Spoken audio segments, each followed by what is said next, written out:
A sparrow among peacocks, Natasha had never felt so utterly out of place in her entire life. The grand ballroom of the Riverside Country Club gleamed with crystal chandeliers that each cost more than her annual salary. Waitresses in pristine uniforms glided between tables laden with champagne flutes and gourmet canapes, while the city's wealthiest elites mingled effortlessly in designer gowns and bespoke tuxedos. She sat alone at a table positioned near the back corner of the ballroom, wearing her hastily purchased pale blue dress that suddenly felt embarrassingly inadequate when surrounded by Valentino creations and haute couture masterpieces. Her childhood friend Rebecca had practically begged her to attend the annual charity gala, promising it would be fun and enlightening. Instead, Natasha found herself becoming the subject of whispered ridicule and contemptuous glances. The remarks felt like daggers aimed directly at her vulnerable heart.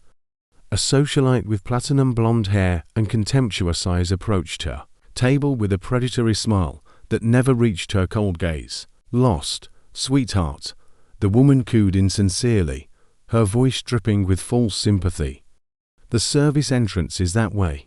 She pointed dismissively toward the kitchen area, her pearl necklace catching the light as she gestured, emphasizing the insult. The humiliation burned through Natasha's chest, like wildfire consuming dry timber. She felt her cheeks flush crimson as nearby guests smirked behind their cocktails. She gathered her courage to flee this suffocating environment when a shadow fell across the table. A man in an impeccably tailored black tuxedo sat down beside her with commanding presence that seemed to absorb the energy from the surrounding space. His sharp features, piercing grey eyes that held both intelligence and mystery, an air of understated authority announced him as someone accustomed to wielding tremendous power. The doctor's propositioner, Ethan Blackwell, the city's most celebrated cardiac surgeon and a billionaire entrepreneur who had built his empire from nothing, studied her with calculating interest. The socialite vanished immediately, sensing her complete dismissal. His cologne smelled of expensive amber and sandalwood, intoxicating and luxurious. "Pretend you're with me," he said quietly, his voice a velvet command that required no repetition. His grey eyes met hers with an intensity that made her breath catch. Natasha stared at him, bewildered and confused by his sudden intervention in her humiliation. He explained with clinical precision that an aggressive aunt was attempting to arrange a marriage prospect for him, and he urgently needed tactical protection from her relentless matchmaking schemes. His proposition was simple and direct: help him navigate through the evening unscathed, and he would ensure she felt safe and protected in this metaphorical shark tank of high society. She accepted with a nod, too stunned to form coherent speech. When his hand claimed the small of her back, the touch sent electricity through her entire body, like lightning striking through water. Conversations faltered and died across the entire ballroom. Everyone watched with undisguised interest as Dr. Ethan Blackwell openly claimed her as his companion for the evening, his body language communicating absolute possession. The unexpected visit 3 days later, Natasha was working her exhausting shift at the Daily Grind, a modest neighborhood cafe where she had labored for 2 years, saving every penny. The bell above the entrance chimed, and heads turned immediately. Dr. Ethan Blackwell walked through the entrance like a predatory panther entering unfamiliar territory, his tailored charcoal suit and commanding presence utterly incongruous in the casual coffee shop environment filled with worn furniture and the scent of brewing coffee. He requested a private conversation with her immediately. Seated in a worn corner booth, he revealed his true purpose with stunning directness. His family and the board of directors at his hospital demanded he demonstrate stability and respectability by becoming engaged. He needed someone intelligent, genuinely presentable, and fundamentally unimpressed by his substantial wealth to play his fiancée for a 6-month period. "I've researched you thoroughly," he stated without shame or apology. He outlined his knowledge of her mother's terminal cancer diagnosis, the mounting medical debt that seemed to grow daily, her grueling 2-job schedule that left her exhausted, her dwindling savings account. The vulnerability of exposure felt invasive and violating, yet his next words offered something that seemed like salvation itself. He named a figure that made her head spin with disbelief. He would pay off every single cent of her family's accumulated medical debt and transfer her mother to his private hospital under the care of the country's elite medical specialists. Everything would be covered completely without exception. In exchange, she would be his fiancée for 6 months exactly. The contract unrolls. Natasha's hands trembled as she opened the leather folder he produced from his jacket pocket. Dense, legal jargon filled page after page in complicated language designed to confuse. She read the behavioral clauses, the comprehensive non-disclosure agreements, the termination conditions clearly outlined. Most importantly, she noticed Article 7, Section B prominently displayed. No emotional attachments, he warned, his voice dropping to a serious and dangerous whisper. No romantic delusions or fantasies of any kind. This is purely business. Nothing more than a transaction. She should have walked away immediately. Every instinct screamed that signing this contract meant surrendering precious agency for her own life to this powerful stranger. But her mother was dying slowly, and Natasha was drowning in medical debt with no life raft visible anywhere. The contract represented not just financial salvation, but the genuine possibility of saving the woman who had sacrificed everything for her. The beginning of deception. Natasha signed her name on the final page with a pen he provided wordlessly. The ink felt like she was signing away her heart along with her freedom and autonomy. He informed her that his private driver would collect her the following noon from her apartment building. As she left the cafe that afternoon, Natasha understood she had just made a Faustian bargain with consequences she couldn't yet comprehend. She had traded 6 months of her life, her autonomy, and potentially her heart to a man she barely knew beyond surface details. Yet as she thought of her mother's weakening body and the medical bills drowning them both, she knew she would make the same choice again without hesitation. The game had begun in earnest, and Natasha had no idea how completely her world was about to transform. She walked home through the autumn evening, her heart heavy with the weight of secrets she now carried. What started as an act of desperation would become something far more complicated, dangerous, and ultimately transformative than she could ever have imagined. The glass palisade sleek black car arrived precisely at noon the following day, its engine purring silently as it pulled to the curb. Natasha had packed everything she owned into a single worn suitcase, leaving behind her cramped apartment above, the laundromat where the noise of machines had been the soundtrack to her survival. The penthouse took her breath away completely, occupying the top 2 floors of the city's most prestigious skyscraper. It was a study in architectural perfection, with floor-to-ceiling windows offering breathtaking panoramic views of the city sprawling below like a concrete kingdom. The interior featured minimalist furnishings in shades of black, white, and grey, polished marble floors that reflected light like mirrors, and expensive contemporary art pieces positioned throughout. Yet beneath its undeniable beauty lay an undeniable coldness that permeated every room. The space felt more like a museum designed by a brilliant but emotionless architect than an actual home where real people lived and laughed and cried. She was greeted not by Ethan, but by Mrs. Carruthers, the stern head of household staff, whose disapproving gaze swept over Natasha's modest belongings with barely concealed disdain. The bedroom assigned to her was positioned at the opposite end of the sprawling penthouse from Ethan's master suite on the highest floor. A clear message was being communicated without words. Boundaries must be maintained and respected at all times. Mrs. Carruthers opened a hidden closet to reveal designer clothing in every conceivable size, color, and style imaginable. "You represent him now," the housekeeper stated flatly, her voice brooking no argument. "Appearance matters in his world." The first public testy charity ball at the city's most exclusive venue became their first major performance under scrutiny. Ethan selected a stunning scarlet gown that clung to her body with dangerous allure, the fabric whispering against her skin.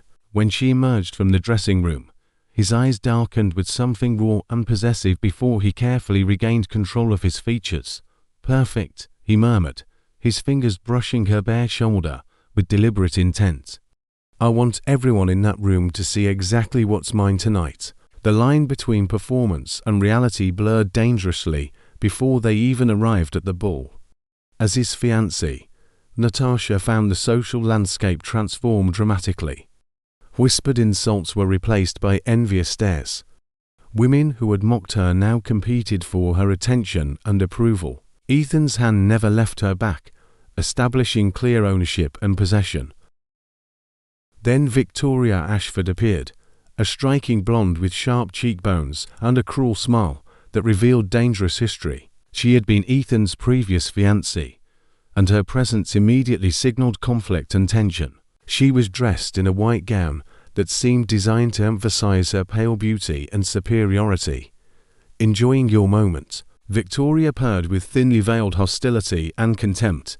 "These things never last very long, darling. He gets bored incredibly quickly. I should know from personal experience." Before Natasha could formulate a response, Ethan appeared beside her, wrapping a possessive arm around her waist with unmistakable authority. He kissed Natasha's temple, a deliberate claim of territory, his grey eyes burning with protective fire that surprised her with its intensity. The gesture wasn't part of their agreed-upon contract. It was real, instinctive, unsettling, and authentic. The investigation file discovery days turned into weeks as Natasha gradually settled into her new life in the penthouse. The deception became easier to maintain with practice, yet simultaneously more dangerous to her emotional stability. Her feelings for Ethan grew increasingly complicated and conflicted. He was attentive, genuinely intelligent, and when he let his guard down, unguarded moments, vulnerable in ways that made her heart ache with unexpected empathy.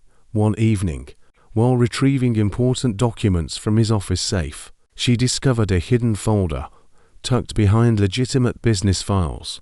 Black leather, completely unmarked except for a typed name on the tab, Richard Caldwell. Against every instinct screaming that she should respect his privacy, she opened it with trembling hands. The file contained a comprehensive private investigation detailing Richard's predatory business practices with shocking specificity. It chronicled destroyed companies, ruined families, systematically crushed dreams and lives. Most shocking and devastating was the entry documenting Victoria's family business. According to the detailed file, Richard had engineered the Lancaster family's financial destruction deliberately and methodically. A handwritten note in Ethan's sharp script posed a devastating question that revealed his deepest fears. Did he force her into desperation? Did he drive her away from me? Natasha understood then that Ethan wasn't merely the cold, heartless man he pretended to be in public. He was carrying profound guilt and self-recrimination, investigating his past, seeking understanding about why Victoria had left him. He wasn't merely a passive victim of betrayal. He was a man seeking quiet justice in the shadows. And now Natasha knew his most dangerous secret. The uncomfortable attraction intensifies live in such proximity to Ethan created impossible tension that grew daily. During a violent thunderstorm that knocked out power throughout the city, they found themselves alone in the darkness with only candles for light, whiskey for courage, and conversation that became dangerously personal and honest. Ethan revealed the truth about Victoria's infidelity with raw emotion he normally suppressed. He explained how it had shattered him completely, how he had built his empire partially as a shield against emotional vulnerability and potential future heartbreak. His admission was stripped of all pretense and defense mechanisms. When Natasha reached out to comfort him, placing her hand over his, the contact sparked something neither could ignore or deny. He leaned toward her, his lips mere inches from hers, the air between them crackling with electricity and unspoken desire. Then thunder violently interrupted the moment, shattering the spell completely. He pulled back, reasserting control with visible effort. But the damage was irreversible.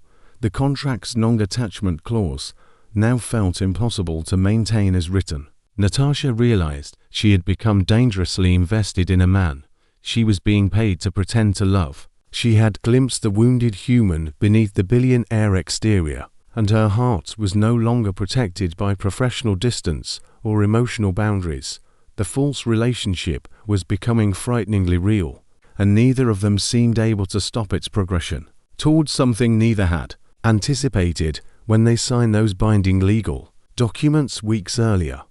The medical emergency in Atta's world exploded without warning on her a grey Tuesday afternoon. The hospital called while she was working her shift at the daily grind, her hands sticky with coffee grounds and milk foam.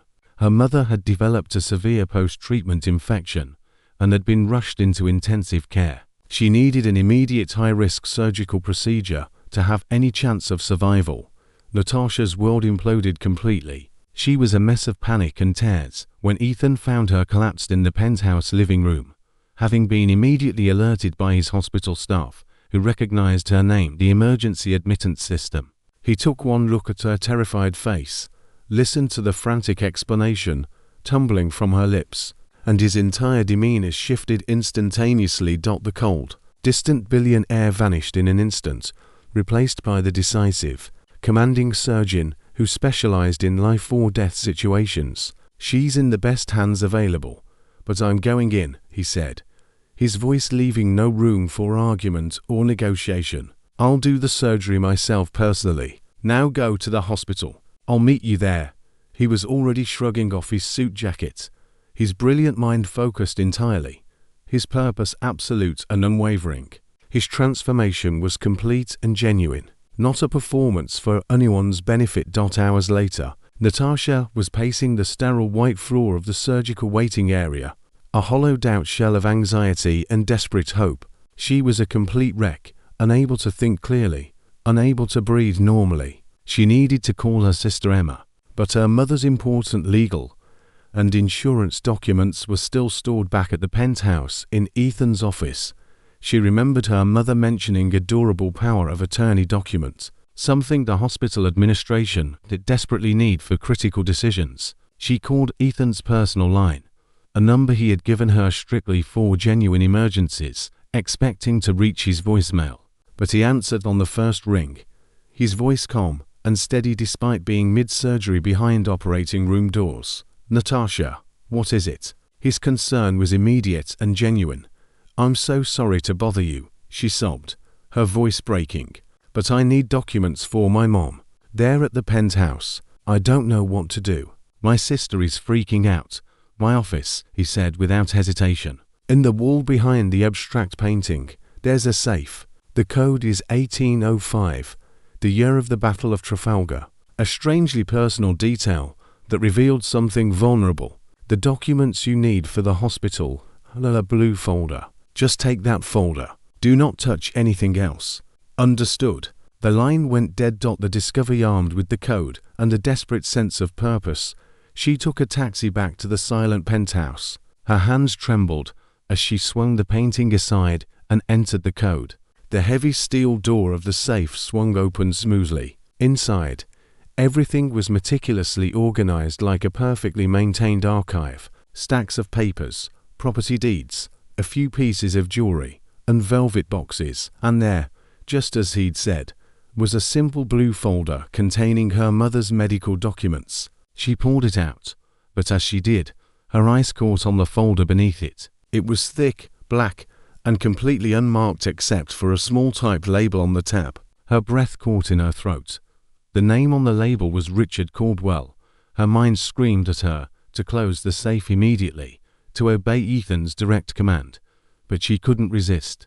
Her fingers, acting of their own accord, pulled the folder out with trembling hands. It wasn't a business portfolio or investment file. It was a full-blown private investigation file with disturbing depth.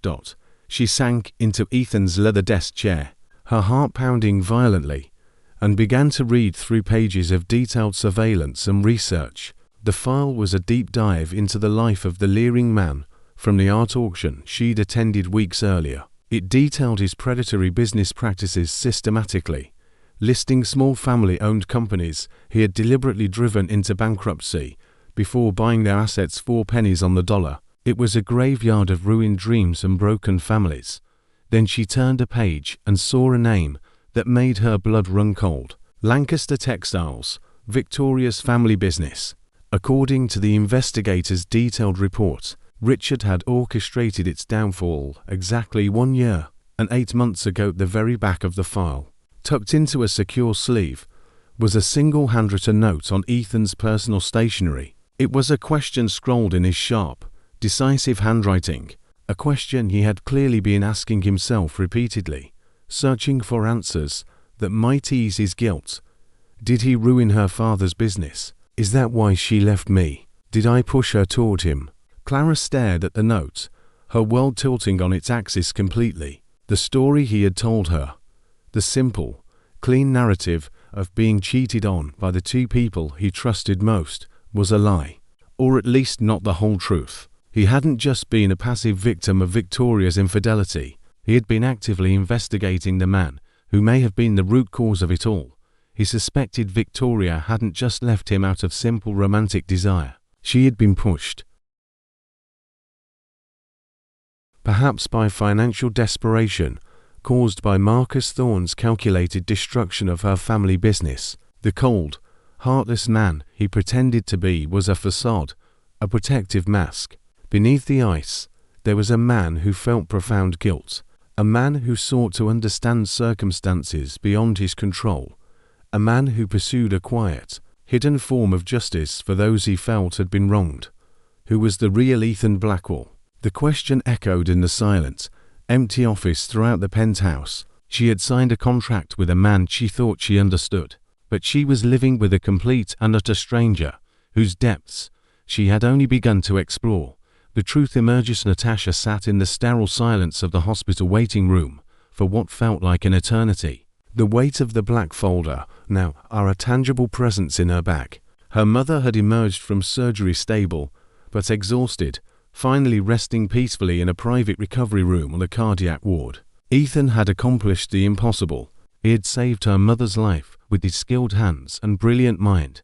He walked out of the operating room hours later, his face tired, but calm and composed, and gave her the news with a quiet, professional reassurance before disappearing to handle other hospital matters with administrative staff. Now he was walking toward her through the maze of hospital corridors, having shed his surgical scrubs for a crisp white dress shirt and tailored grey slacks. He looked exhausted, but his posture remained ramrod straight and commanding. "She's doing remarkably well," he said, his voice soft with genuine relief. "The next 24 hours are critical, but I'm confident she'll make a full recovery." "Thank you, Ethan," Natasha said, her voice thick with a gratitude so immense it felt like it could swallow her whole being. "I don't know how I can ever repay you. It's part of our arrangement," he cut in, his professional mask sliding back into place with practiced ease. It was a reflexive defense, a way to keep the wall between them intact and protected. But Natasha wouldn't allow him to hide anymore. She took a deep breath that seemed to come from her very soul. "We need to talk," she said firmly. "Not about my mother, not about the contract, about Marcus Thorne." Ethan froze mid-step, his calm, clinical demeanor evaporated like morning mist, replaced by a guarded stillness that made him look dangerous. His eyes, which had been soft with fatigue moments before, turned sharp and hard as polished flint. The transformation was instant and complete. "You violated my trust," he said, his voice dangerously low and controlled. "I gave you explicit instructions. I gave you one instruction. You left out a few key details in your story," she countered, her own voice gaining a strength she didn't know she possessed. She pulled the folder from her bag and placed it on the empty chair between them, the black leather seemingly to absorb light around it. "You told me Victoria cheated on you," Natasha continued with growing confidence. "You didn't tell me you suspected she was driven into another man's arms by financial ruin, orchestrated deliberately by Thorne. You didn't tell me you were investigating him quietly, seeking answers." She looked him straight in the eye, her gaze unwavering and honest. "You're still trying to protect her, aren't you?" she asked, her voice gentle. "Even after all this time, even after everything, do you still love her?" The question hung in the air between them, raw and direct and impossible to deflect. Ethan stared at the folder for a long moment, then back at her, a muscle working in his jaw. He looked like a king whose fortress had just been breached and his defenses rendered meaningless. He let out a long, weary sigh, running a hand through his perfectly styled hair, messing it up for the first time she had ever witnessed. The gesture humanized him completely. "No," he said, the word heavy with truth he rarely admitted, even to himself. "I don't love her. Not anymore. But I feel responsible, deeply responsible." He finally met her gaze, and the ice in his eyes had melted completely, revealing a deep well of guilt and self-recrimination. "I was obsessed with my work," he continued, his voice becoming raw with emotion. "I was cold, demanding, perfectionistic. I saw her family's financial trouble as a minor nuisance, not a genuine crisis requiring attention. I thought she left me because I wasn't enough as a partner. It took me months of investigation and soul-searching to realize I hadn't been paying attention at all. I had pushed her away long before she ever strayed. A dangerous alliance formed." Natasha listened, her heart aching for him with new understanding. He wasn't a vengeful ex-lover seeking revenge. He was a man punishing himself, carrying a burden of guilt far heavier than she had ever imagined bearing alone. An idea bold and reckless began to form in her mind, like a storm cloud gathering strength. An idea born of her gratitude, her newfound understanding of his complexity, and a simmering anger of her own at men like Richard who preyed on vulnerable people. "You want justice for what he did to her," Natasha said, her voice firm and clear with conviction. "I want justice for what men like him do to families like mine, the ones they crush without a second thought like insects beneath their feet." She leaned forward, her eyes alight with a fierce, determined fire that matched his own. "So let's stop circling the truth endlessly and actually do something about it. Let's get him, together, as partners." Ethan stared at her, utterly speechless for the first time since she had known him. He was completely taken aback by her boldness. This quiet, unassuming woman he had hired to be a pretty, silent accessory was now proposing to be his partner in a dangerous battle against a powerful enemy with resources and connections. She wasn't asking for his protection or patronage. She was offering her alliance as an equal for the first time, stepping forward voluntarily into danger. In that moment, he saw her not as a contract, not as a charity case, not as a complicated woman who made him feel things he didn't want to feel. He saw her as an equal, a warrior, a partner in purpose. A slow, dangerous smile spread across his face, genuine and transformative. It was the first authentic smile she had ever seen from him. It transformed his entire demeanor from controlled to alive. All the walls came down. "All right, Natasha," he said, the name now sounding less like a formal address and more like the name of a respected partner and ally. "Let's go to work. Let's take him down." Strategic planning. The penthouse transformed from a cold residence into a strategic war room over the following weeks. Research materials covered every surface. For the first time, Natasha and Ethan were not circling each other cautiously as employer and employee, but collaborating as true partners in purpose. The shift was seismic and fundamental. They spent countless hours hunched over the investigation file, piecing together Richard's patterns like detectives solving a complex crime. They identified his weaknesses, his ego vulnerabilities, his insatiable greed for more money and power. They studied his past victims, the families he had destroyed, the businesses he had deliberately crushed. The plan they devised was audacious and brilliant, relying on Richard's two greatest weaknesses, his insatiable greed and his leering attraction to young women he perceived as conquests. The trap would be set at a private high-stakes investment summit Richard was hosting for a select group of potential clients worth billions collectively. Natasha, armed with the intricate financial knowledge gleaned from Ethan's investigation file and a newly fabricated identity, would play the part of Isabella Moreau, the sole heiress to a recently acquired European tech fortune worth over $2 billion. Her goal would be to dangle the prospect of a massive 9-figure investment, so enticing that Richard would drop his guard completely. He'll be expecting a seasoned, Sophisticated investor from old money, Ethan explained, pacing his office as they refined the plan. Not someone like you, young, beautiful, supposedly incredibly rich, and seemingly inexperienced. You are everything his inflated ego wants to conquer and control. The identity-creating Isabella Moreau required meticulous attention to detail. They hired a skilled forger to create comprehensive documentation, including a fabricated passport, bank statements, and investment portfolio. Ethan's team of lawyers established shell companies and offshore accounts that would hold up to basic scrutiny. Natasha spent weeks rehearsing her backstory, practicing her accent, studying investment terminology, and learning how to present herself as a wealthy heiress accustomed to getting anything she wanted. She visited a high-end salon and emerged with sophisticated styling that transformed her completely. Designer clothes hung perfectly on her refined frame. Expensive jewelry adorned her wrists and neck.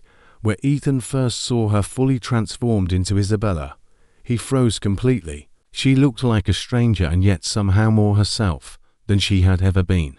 Powerful, dangerous, confident, she held his gaze steadily, understanding what the transformation meant. You look incredible, he said quietly, his voice containing layers of meaning beyond the simple compliment. Be careful in there. Richard is more dangerous than you might realize. Part 2 is coming soon. Comment 4 parts 2.